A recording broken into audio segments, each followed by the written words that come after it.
Welcome back to the Roadman podcast. Today I have the privilege to sit down with Mr. Ted King. Ted was a road rider of some distinction in the World Tour for over a decade before transitioning into gravel. He's one of the early pioneers of the gravel scene before stepping away with it. Today I talk to him about his comeback, how you can balance training with having a family and work commitments. Ted has done it and he's got back to the highest echelons of gravel cycling. We talk unbound preparation and preparation for all the rest of his gravel season. You're going to love this one. It's Mr. Ted King.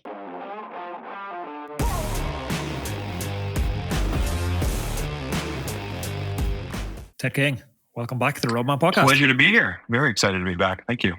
I was trying to think back. I think 900 odd episodes since we chatted last. It's shocking and impressive, the cadence at which you're putting them out. That's awesome. I'm glad I could be something of an original. Yeah, you're OG. We're looping all the way back in, and it's almost like we're going through cycles in life, and your training and career seems to be going through one of those cycles at the moment. Obviously, you were world toured, and we knew you as a gravel pro, and then it seemed like you were pulling back a little bit, starting a family, settling down, and just when you think you're gone, cycling pulls you back in again. It does. I mean, it's funny to use the term cyclical in the world of cycling, but that is what it is. You know, you hit on it. I had a professional career for 10 years on the road, and was very pleased with my time there. And I hung out my wheels relatively early, at the age of 32, and that was way back in 2015 at the end of that season. And so even the early ages of what I was doing after my World Tour career was not what you see a lot of guys doing now. So 2016, it was ambassadorships, and it was working with brands and going to events and promoting what was this next phase of cycling. It was probably in the late 2010s we started hearing terms like gravel pro, and I just balked at that, and I thought it was,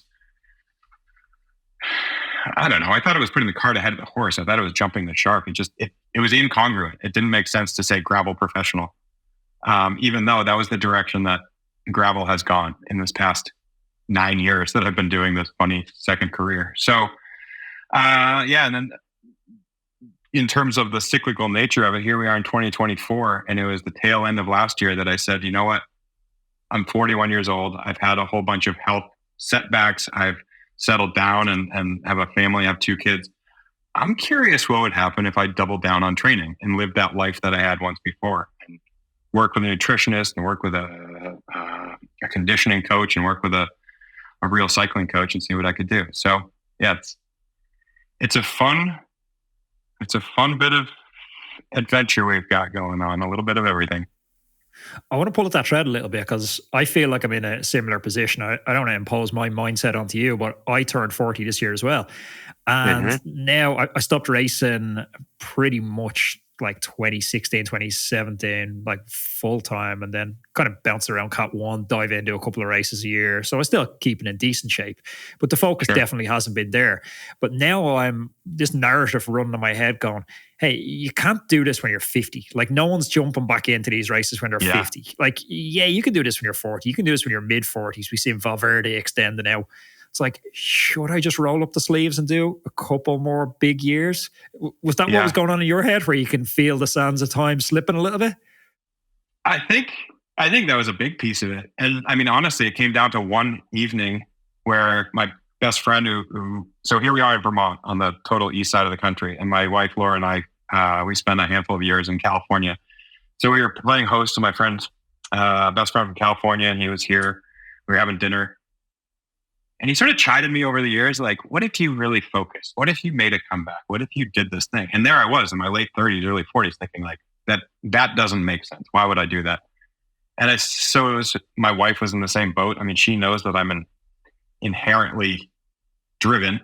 I like to see what I'm capable of, but it was almost as though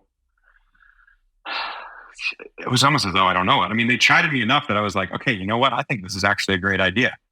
I'm in this very privileged position to have the support of a whole bunch of the best brains in the industry saying, you can do whatever you want. You can do the Tour Divide. You can do Unbound. You can do any kind of races you want to do. And then it was recognizing that it's this very enviable position to be in. I can double down on training. I can go back to this life of monkhood and solitude and see what I am capable of. You can tell there's a lot of ideas floating above my head as I'm saying all that. So yeah, it is those things in tandem with being a parent. It's not as though I'm saying, okay, family, I'm going to go peace out and go to a 2-month altitude camp. It is training and then finishing up and hanging out with the kids, making them, putting them down for a nap, whatever it is. But it was both my own natural competitive nature and then my wife and best friend saying, you know what, this is a itch you need to scratch. So let's see what you're up for. I fear this chat could be the catalyst for me going looking for a coach after this podcast. This is like a therapeutic chat for me. Well, but especially the coaching piece. That it added so much organization to our house. And my wife and I are both pretty type A people. We like to, have our lists and get things done. Training was always, for the past few years, has taken that second step, the back burner. Whereas having a coach and saying, okay, this is my 2 hours today, this is my 4 hours today, this is my 6 hours today, whatever the training is, and just literally having it on the fridge, it's created so much organization in the household. So I used to think it was kind of hilarious, the idea of me having a coach. Like I have a very small coaching business on the side also. And I'm like, I know how to coach, I know how to do all those things. But it wasn't until I had one myself to say, okay, let's silo it. Okay, this is my designated time to train. This is my time to be a father. This is where it all fits together. It's this giant puzzle. But do you worry, as someone who's gone down the rabbit hole before, you don't get to the world tour unless, like I always describe the world tour as, it's just not for everyone. It's a type of air that not every human is designed to breathe. It's a very rare type of air. That's a very rare type of human can get to the 1% of the 1%. You have addictive properties beyond the most toxic heroin addictions. You have them. You possess this. Do you not worry about going down that rabbit hole and awakening that beast again, that it just becomes this runaway train through other areas of your life, squeezing out marginal gains? No, because of having the experience that I've had and knowing that life of solitude and starvation and monotony. It's as though I could take this giant step in that direction, but then be able to pump the brakes given my experience and given my age and knowing that I can't and don't want to go that final step to go the 1% of the 1% of the 1%. So, here I am, like I've said, I'm 41 years old. There have been plenty of times this year that I sort of longingly think back to my days of being 26 in the pursuit of this and loving it and knowing that it's perpetual motion. Like the more fit you are, the more fit you want to get. Yeah. But knowing that I'm only comfortable taking it so far. So yeah, it was a rabbit hole that I wasn't worried about falling into the infinite bottom of. I remember chatting to Dylan Johnson last year, and I was due to go over and ride Leadville, and I didn't end up going over. My dad wasn't too well, but just chatting to Dylan, I think it was off air, and he's like, "Hey, so like, what's your protocol? How early are you going to come in?" I'm like, "I don't know, 2 days before." Yeah. He's like, "Now, really, what you want to be doing is coming in like 3 weeks before at a low altitude and slowly creeping up the mountain, like stay a week at altitude X, then add 500 meters to X, and then stay a week there, and then stay a week there." I'm like, I can't stay for 3 weeks to do a 1 day 100-mile race. Like, I couldn't make sense of that. And it seems like something like you from, my 20s, where that would have been something I relished. Is that the entry point at the moment to those type of races? Do you need that level of geeking out on preparation, on altitude, on marginal gains? Or are you finding, you know what, actually with some old school hard work and some 1% genes, you can get there?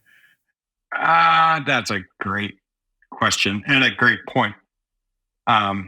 Those are the same protocols that I'm not willing to take. I can't tell my family I'm leaving for 3 weeks in order to do the various acclimatizations. You see a lot more of it, and the age in which we live, and courtesy of the Dylan Johnsons of the world being so public with his social media to show the gains that he's gotten. I mean, shoot, he's a great example. Over the past 3, 4, 5 years, he's gone from, there was literally a Velo News article about it. He's gone from mid-pack to top 10 at Unbound. Big ride from him. Huge ride. And he is the far end of the range of taking it seriously and looking at every little detail. So that is an introduction to a lot of the young folks who are coming in. I mean, I don't think you're going to see people, I could be wrong. I was going to say, I don't think you're going to see someone who's picking up cycling for the first time at the age of 35 and saying, the only way I'm going to be able to get into this and have success is to do the Dylan Johnson approach. And I've heard that argument against cycling, right? I mean, it's already a hardware intensive business and sport. And so how do you even approach it?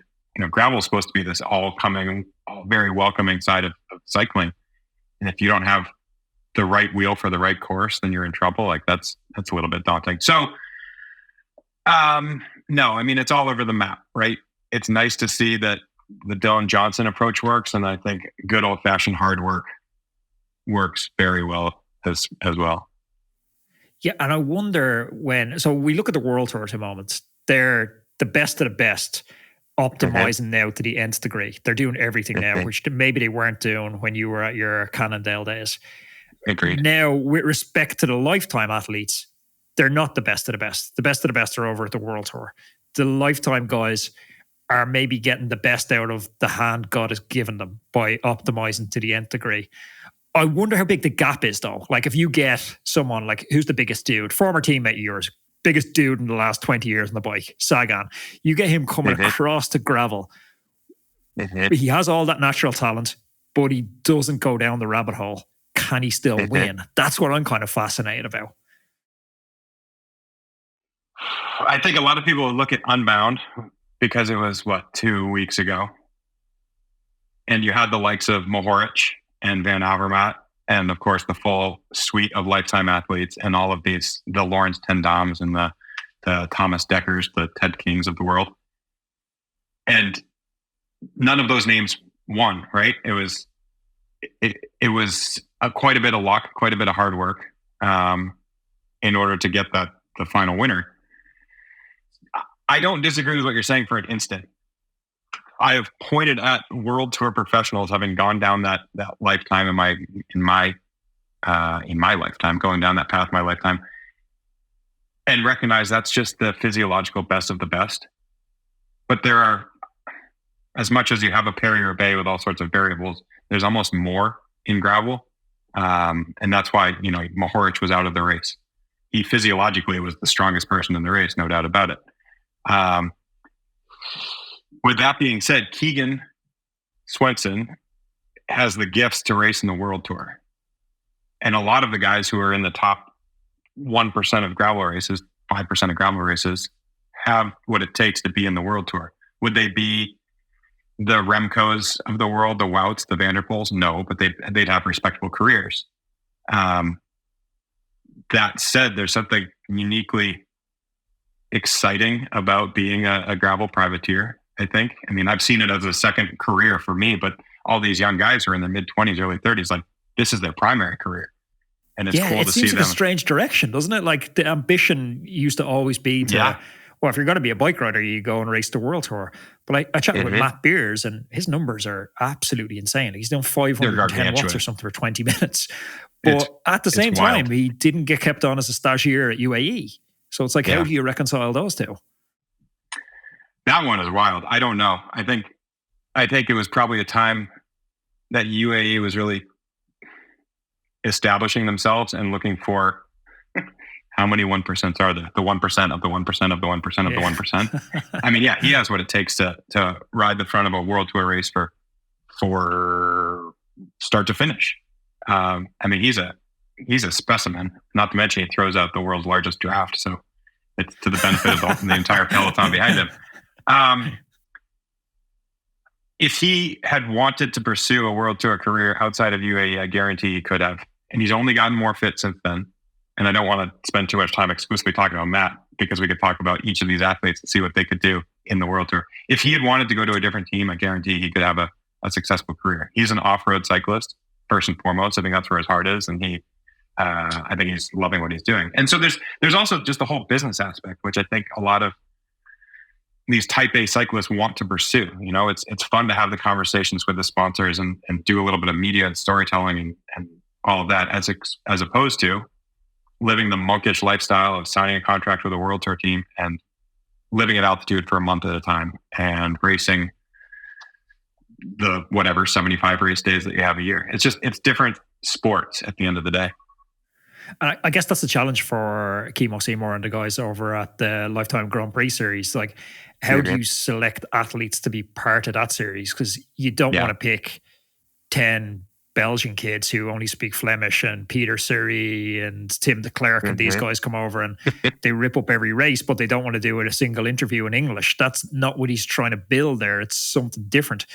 How are you finding that balance? Do you think he's striking the right chord between talent and storytelling? Roadman, I'm going to date myself here, but I've been riding the bike for almost 20 years. And in that time, I've cycled through every cycling apparel brand out there. And I kept swapping out different apparel brands each season until I found LeCol. There's something really different about LeCol. And as soon as you slip into the gear, you notice it feels different. It feels better. I've had the pleasure of chatting with Yanto Barker on the podcast. He's the LeCol founder. And his dedication to crafting the fastest, most refined cycling apparel out there, it's nothing short of inspiring. Yanto isn't just trying to create gear. I get the feeling he's actively and obsessively trying to perfect cycling gear. Trust me, as soon as you slip on the LeCol kit, as soon as you zip up that jersey, you can feel that commitment. The proof for LeCol, it's in the pudding. This is the same kit that Jay Hindley wore when he clinched overall victory in the Giro d'Italia. There's a confidence that comes with wearing apparel that's been battle tested and podium proven in races like the Giro d'Italia. Trust me, feeling good on the bike means you're going to perform better. If you have a second, I highly advise you to jump on over to lecol.cc and check out their amazing range of kit and experience this feeling for yourself.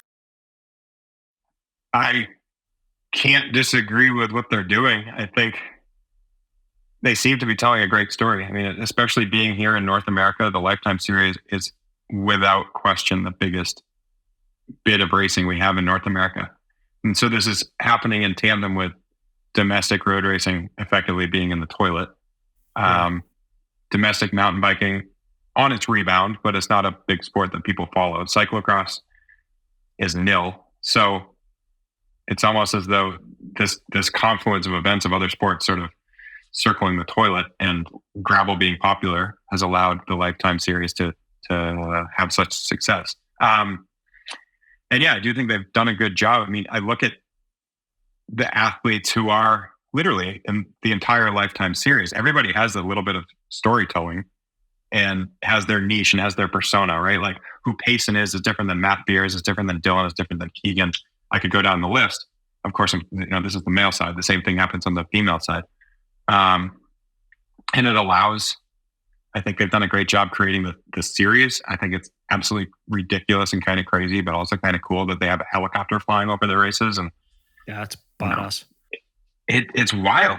So it allows fans to latch on to an athlete or a handful of athletes and really follow the sport. I mean, who's to say what it looks like in another half dozen years? I know flying a helicopter is not cheap.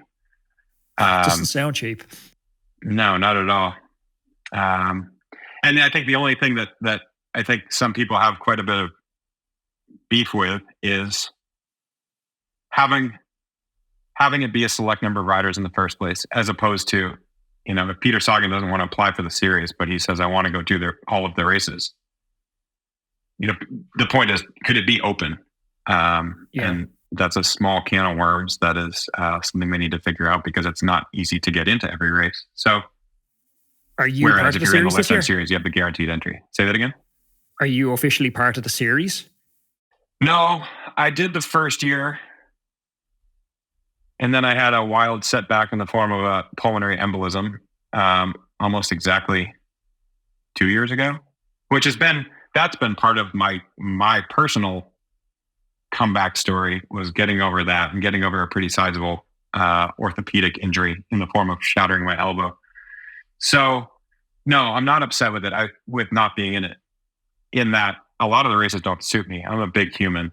And so as much as Matt Beers can do well at 10,000 feet, I don't do well climbing up Leadville.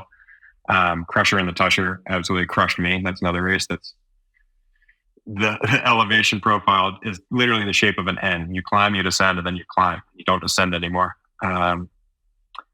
So yeah, it's nice to do a handful of races. I guess I'll do 3 of the 7, beginning with Sea Otter, Unbound, and probably do Big Sugar at the end of the year. But then it allows me to do other races. Whereas if you're exclusively doing the Lifetime Series, you don't really have time to do other races, because by the time one race finishes up, you got to go to altitude camp for the next one. And it's those sort of things that I said, look, it's a very neat series, but it's not something I'm going to pursue this year. Talk to me about that pulmonary embolism. What happened there? I came home from Crusher in the Tusher. So it was early July, 2022. And we had a 3-week-old child, 4-week-old child, in addition to a 2-year-old. And I felt what felt like an orthopedic pain in my, I forgot, right or left shoulder. I'm going to say right shoulder. And it just felt like a little niggling pain.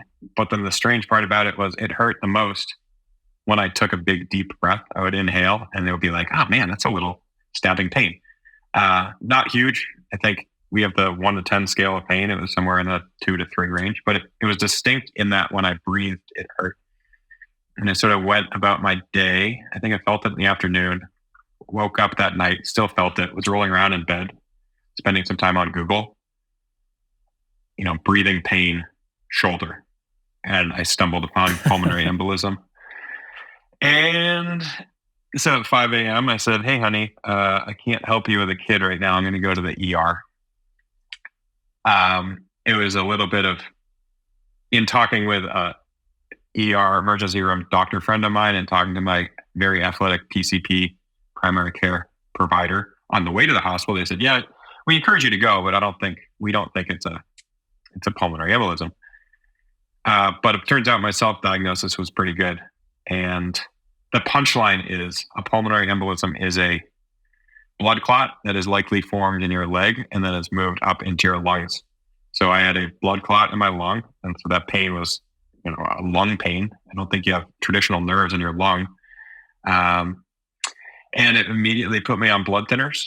It was a very scary time to be an athlete, being told that you're going to be on blood thinners. And basically what it has meant is the end of that season, 2022, and then working with some hematologists, some specialists in coagulation throughout the country, figuring out what kind of protocol I'm on. So I'm on a very low dose of blood thinner now, and I feel very comfortable training and riding on this very low dose. And then if I go into a race where I consider racing to be quite a bit more dangerous, that's where the crashes happen. That's where a lot more of the unexpected happens. Then I'll come off the thinners for a handful of days before, where I just feel safe enough to go into them. That's scary, man. Yeah, it was very scary. It's something that I'm very comfortable with now. It's something I'm comfortable sharing. Initially in that 2022 period, it's like, I don't want to tell a soul.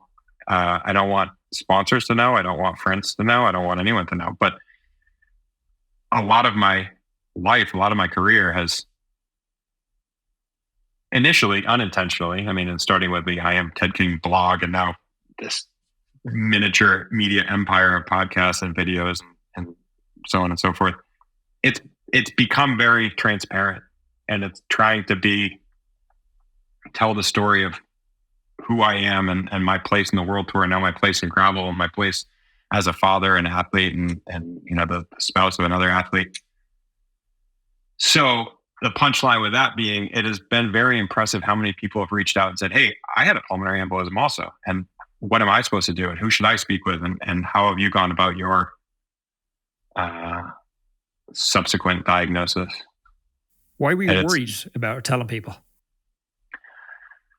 I don't know. Because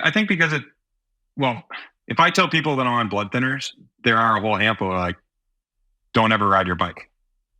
You're a father and you're not allowed to ride your bike. And I'm like, I could be not on blood thinners and get into a car accident and be killed. Or I could not be on blood thinners and be on my bike and be killed. So, I mean, the lethality of it, the risks are there, whether you have a PE or not. But a lot of people will just jump to the conclusion of, you're on PEs, you need to live the most bubble wrapped life that you could possibly live. I wonder, is there something as well with when athletes, we're so focused on performance, we're so focused on marginal gains, next race, it almost, when you have that focus on performance, there's almost an implicit, oh, my health is perfect. My health's 10 out of 10. Yeah. I kind of had a moment like this 18 months ago. Actually ended actually a little less, probably 12 months ago, ended my season last year. I went for a long ride with a friend. We tried to do one of these FKTs, fastest known time for a Wicklow Way route here, which is, I think it was like a 14-hour record. So we rode pretty hard all day, through and off. And then we had the record easy. And the two of us attacked each other up the last climb. And I remember, your Garmin's almost out of battery and it goes into that like power saver mode. So I couldn't see the screen anymore. But we went full over the top. So, I'd expect my heart rate to be pretty close to max. But we were coming down the far side in the descent, and I still felt like I was at max. And I was like, well, that's weird. And we got to the bottom, and that was literally the end of the ride at the bottom after 14 hours. And I hit save, and it came up like new max heart rate detected 222. And I was like, well, that's not good, because I've never hit above 190. So that's not super good. And I was like, maybe it's just glitched out or something. So I didn't even say anything to my buddy. I saved the file, and I restarted a new file so I could see my current heart rate. And I was sitting at like 219, stopped like 20 minutes after. And I didn't even say anything to him because I was in the middle of nowhere. And I just remember thinking to myself, well, this is where it ends. This is the end of the road. Wow. And he's like, are you all right? And I was like, nah, I think I might have a big problem here. And I was like, there's no point even calling an ambulance. We're so far away. Like the ambulance, trying to even describe where you are to an ambulance would be impossible. I was like, I'm in a bad spot here. And we just had this moment where I was like, fuck, this is really dangerous. Like it turned out I ended up getting home, a horrible night, all night, heart rate barely came down below 200 for the next 12 hours. So I went into emergency. It turned out it was COVID. And viral infection, he said, coupled with dehydration. And that's what gave the heart rate. But I had that few moments sitting, waiting for the results of the consultation where I was like, okay, is he going to tell me I've weeks to live? Is he going to tell me I need heart surgery? Is he going to tell me I can never exercise again? Because it's so much a part of our identity as well. That was the part I found hard. Yes. I was Googling PhDs in philosophy going like, oh, maybe I could, a new identity could be like a philosophy professor or something. I was going down a weird rabbit hole. But I wonder, is it that for you as well in your reluctance where it's like, you're Ted King, I am Ted King, you're Cannondale, your world tour, it's the identity piece is hard to let go of. It is. It's very hard. And prior to that happening, prior to that diagnosis, I remember having some orthopedic injuries and sitting in the emergency room thinking, would I be okay if I could never ride a bike again? And in those moments, being very peaceful about it, like, yeah, I could do that. I could survive and pursue the next thing. But in knowing in those moments that I was going to come out of it, the orthopedic problem, no problem, right? It's like plate a shoulder and you're okay. Yeah. There was something about this one that was more abrupt and more, I don't know, it shook me more. And I having now had the benefit of 2 years over that period, I still like to think that I could step away from cycling and go to the next thing if I was told, to your point, hey, you know what? You cannot do this again. And in speaking with hematologists, one of the country's leading hematologists among athletes, on very rare occasions, they have the conversation with the athlete to say, no, you can no longer do this. Like if you're in rugby or in the NFL, you can't have those chronic cumulative injuries and have an issue like the one that I have. So on occasion, I'll tell them that their career's over. Yeah, I mean, we could have another 3-hour conversation purely on that topic, but it's a good thing to think about because nothing in this life is certain. Yeah, no, for sure. And I've definitely noticed I've started accumulating these weird, I don't say injuries, because there's something like you say with an orthopedic injury. I've had big crashes, but there's something reassuring about an orthopedic injury. It's a very laid out path to recovery. It's like, okay, it's a collarbone. I know progress after a week, 2 weeks, 3 weeks. There's the uncertainty of something like a cardiac event or a pulmonary embolism that's kind of scary as well. Yes. And I think part of my approach in having peace with it is my father, when he was 58 years old, he had a stroke. And some of our listeners might be saying, oh, Ted, well, look into that in case you have a hereditary thing. And that's perhaps why you had your PE. They are entirely separate. The cause of his stroke has nothing to do with blood clots. But he had a stroke, and he was the pillar of our family, and he was an orthopedic surgeon, which was very convenient amid a upbringing of orthopedic injuries. But I watched the rug get yanked out from under him, and he's lived the past 20 years in a very difficult, diminished state. But he's also had tremendous peace through it all, and watching the peace and peacefulness amid a lot of trials and tribulations that my mom has been able to deal with as his caregiver. That offered me this totally different perspective as opposed to, oh, I broke my collarbone and my career's over. It's like, no. There are much bigger things, and there are ways to approach these setbacks, and there are ways not to. So their perspective and their teachings towards me have been invaluable. Taking a little bit of a left turn there. Tour Divide, I know it didn't end super for you again with more health issues. It seems like Ted King's long list of health issues podcast. Yeah. But talk to me about the Tour Divide. Is it an event you would consider doing again? Is it, as it's painted in the media, this magical, whimsical event? Or is there just quite a lot of hardship involved? Hey Roadman, excuse the short interruption. I love riding the bike, but on account of being so busy with the podcast at the moment, I'm now what's called a time-crunched rider. I never thought I'd see the day. But I have a tool. I'm using Wattbike to keep myself sharp and on point with specific sessions to maximize that available training time. I have a Wattbike Atom right here in the recording studio beside me, and when I have an hour in between interviews, I jump on. It's removing all the friction points for me. There's no more 10-minute setup, unfolding legs, banging my knees off stuff, getting my hands dirty, the usual connection issues. It just works every single time. The Atom's perfect for virtual racing as well because it has crisp gear changes, it has 1% accuracy, and it has max gradient capability of up to 25%. If you're looking for an indoor trainer, I honestly couldn't recommend this any higher. I've been using a Wattbike since 2013. Honestly, it's the last indoor trainer that you're ever going to need. If you head on over to wattbike.com now and use code ROADMAN10, that's ROADMENTEN, and that's going to get you 10% off your Wattbike. Both. It is a magical whimsical event, which I would love to go back to at some point. One of my tabs open on my computer is the dot watching, which is the most riveting.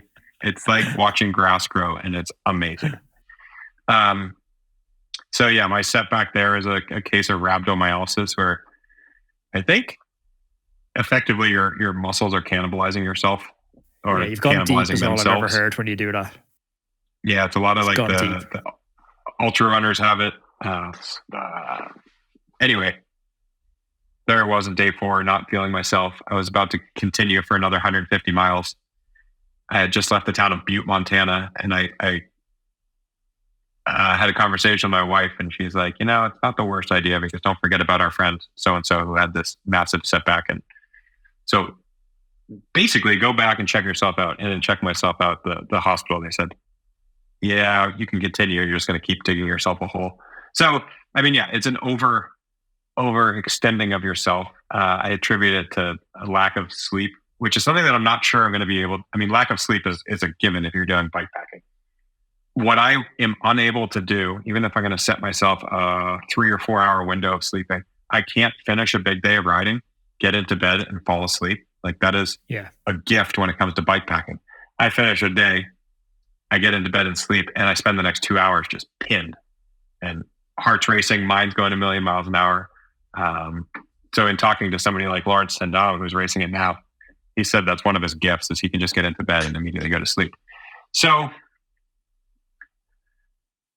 I would love to go back. It is a great deal of misery, no different than an Unbound. You know, you could do a 200-mile race or 2,800-mile race, and they're very romanticized in hindsight and in thinking about them. But in the moment, I mean, they're miserable. They're really, really awful and hard. And you're basically just racing to that finish line to be happy again. It's cool to see what folks have done. I mean, what Ulrich did to win it is awesome. What Lael does year over year. And what Lawrence is doing this year as a young 43-year-old, it is an adventure. Of course, Lachlan, I mean, his race last year, or in doing it, documented and therefore having it be an unofficial record is just stunning and fascinating and a really cool approach. Yeah, you had Lachlan on the podcast last week. How was that? That was a hoot. I mean, he's a long time overdue, right? I mean, I have 130-ish episodes with all kinds of folks in the cycling industry, from industry insiders to racers and so on and so forth. And so, yeah, I mean, he's such a character. He's somebody you'd want to have on regardless of the circumstances. So I felt a privilege and honor to have asked him, 2 days after he won Unbound. And he said, well, I've said no to a lot of media requests, but this is one that I'm going to say yes to. And that felt neat. It was great chatting with him. We were never teammates per se, but I spent a year on the Slipstream program, and he's obviously some type of Slipstream athlete in the Jonathan Botters program. And the Cannondale connection is neat, and just, there's sort of a brotherhood and camaraderie having raced in the World Tour together. So it was a fun one that I think it seemed we both really enjoyed the conversation. Did it give you much insight into his Unbound prep? Fair amount. I mean, yeah, of course, I encourage listeners to go back and check it out. It's on YouTube. It's on my podcast. I'll link it up down below. Right on. Appreciate it. He is such a interesting character. I mean, I can't think of a better word than an enigma. Like he has this totally different approach to everything. And so much as people think of him as purely laid back and chill, which he is, he also does seek out marginal gains, right? I mean, he's doing the hydration bladder down the front, which nobody did. I think he was one of one who did that. He has Aero socks on. I think he was the only person with an Aero POC helmet on. He has a skin suit on. I'm almost positive he had his Dynaplugs on the back of his triceps, like slipped into a special pocket that was sewn into his jersey. He thinks about a lot of details, which is really neat. He obviously has a massive wealth of accumulated training. And then he's working with one of the best, most renowned cycling coaches in the gravel space, Dennis Van Winden. So it's not a mistake. I mean, I don't think you can go into an Unbound and win it purely on accident. And so he does cross the T's and dot the I's, and he also has a great approach to having fun on the bike anyway. I think you're kind of uniquely positioned in a couple of senses. Obviously, you've been World Tour and then gravel, but you're also positioned to see gravel before and after the beginning of the Lifetime Grand Prix series. Are you happy largely with how it's developed? Because when I look at the development of gravel, obviously it's not one person or one event that's caused the development of this, but your early vlogs on YouTube were so formative for so many people getting into gravel. I know it was the catalyst for me during the pandemic buying a gravel bike. It was the catalyst for me going across to Iceland and, spending money over there. Way too much money in Iceland if anyone's never been. Yeah. Most expensive place I've ever been. But how do you see that development of gravel as an industry? Are you largely happy with the direction it's going? Short answer, yes. I just wrote a blog about this. Again, self-promotion, iamtedking.com. I wrote a blog about the spirit of gravel, right? We talk about the death of the spirit of gravel. And my argument is you can't have the death of the spirit of gravel because the spirit is the essence of it.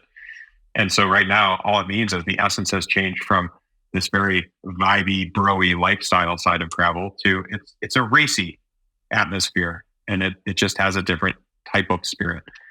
I love that the industry has gotten behind it. I mean, I think having wider tires and better gearing and disc brakes and frames that are allow gravel riding and racing to be much more comfortable, I think that's fantastic. And then it's cool to see it trickle both towards mountain biking and a lot of that technology go towards road biking and vice versa. There are things that are a little bit rub me the wrong way. I mean, I talked about it in the blog. It's, as much as it's an inevitability, I don't think it's great to race through a feed zone at the expense of some of your comrades who say, shoot, I would really like to stop and have a drink right now. There's sort of a sportsmanship piece that's been killed.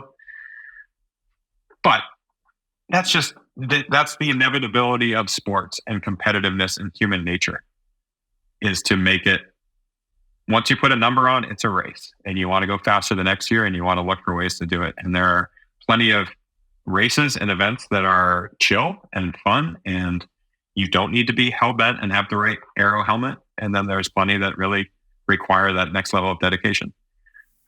You know what? I see your point there totally. And I do think there's inevitability in that innovation at the front end of the race.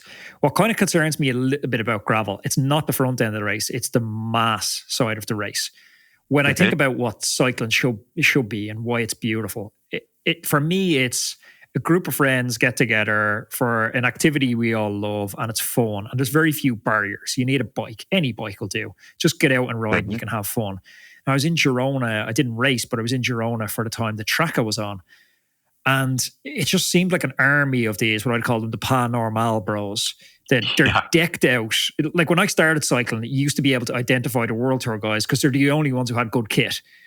Yeah. Like if you had good kit, you were a World Tour. You had the nice socks, you had the nice matchy kit, you had the nice bike, you were a World Tour. Everyone else had kit and gear commensurate to their level.